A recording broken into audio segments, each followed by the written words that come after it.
One of the most exciting scientific findings of the past half-century has been the discovery of widespread trophic cascades.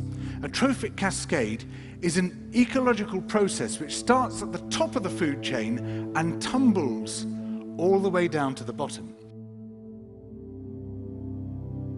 We all know that whales eat fish and krill, and some people, certain politicians in Japan for instance, have argued that killing whales is good for human beings, as it boosts the food available for us to eat. And so you would think. But as the great whales declined, so did the numbers of fish and krill.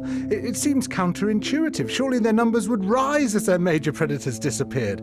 But it now turns out that whales not only eat these animals, they also keep them alive. In fact, they help to sustain the entire living system of the ocean. Whales feed at depth in waters that are often pitch dark, and then they return to the surface, to the photic zone, where there's enough light for photosynthesis to happen.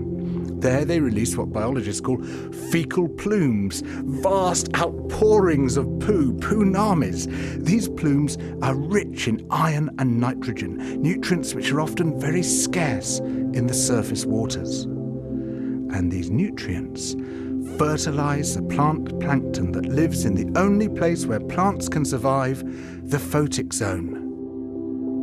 Fertilizing the surface waters isn't the only thing the whales do.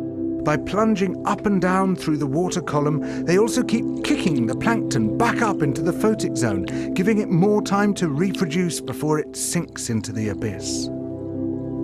Even today, though whale populations have been greatly reduced, the vertical mixing of water caused by movements of animals up and down through the column of the oceans is astonishingly roughly the same as the amount of mixing caused by all the world's wind and waves and tides. More plant plankton means more animal plankton, on which the larger creatures then feed.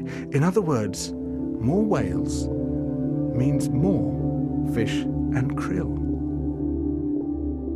But the story doesn't end here, because plant plankton not only feeds the animals of the sea, it also absorbs carbon dioxide from the atmosphere.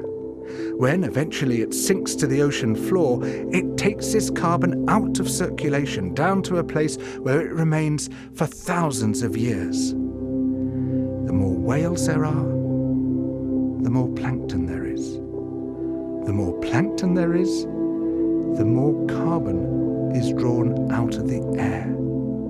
When whales were at their historical populations, before great numbers of them were killed, it seems that they might have been responsible for removing tens of millions of tons of carbon from the atmosphere every year. Whales change the climate. The return of the great whales, if they're allowed to recover, could be seen as a benign form of geoengineering. It could undo some of the damage we've done, both to the living systems of the sea and to the atmosphere.